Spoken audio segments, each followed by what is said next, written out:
Aquí el código QR de nuestro sitio web, donde les recomendamos algunos productos digitales como una forma de mantener este canal de YouTube.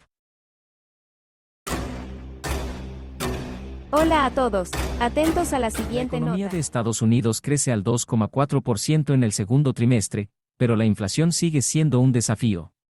La economía de Estados Unidos registró un crecimiento del 2,4% en el segundo trimestre del año, según la primera estimación del Producto Interior Bruto, PIB, publicada este jueves por el Departamento de Comercio.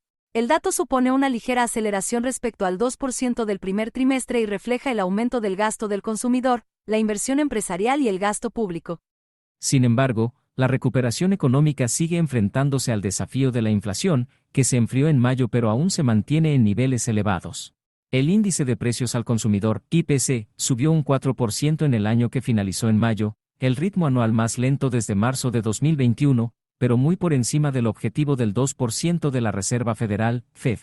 La Fed, que ayer subió los tipos de interés por décima vez consecutiva hasta el 5,5%, ha reconocido que la inflación es más persistente de lo esperado y que tiene un largo camino por recorrer para bajarla. El presidente del Banco Central, Jerome Powell, ha defendido que la política monetaria se basa en los datos y que no se compromete a futuros aumentos de tipos.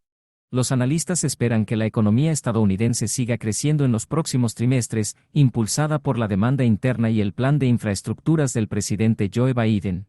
Sin embargo, también advierten de los riesgos derivados de la variante Delta del coronavirus, las tensiones comerciales con China y la escasez de suministros en algunos sectores.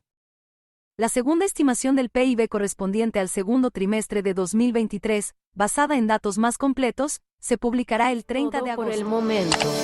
No se pierdan nuestras próximas informaciones. Gracias por su atención prestada. Hasta pronto.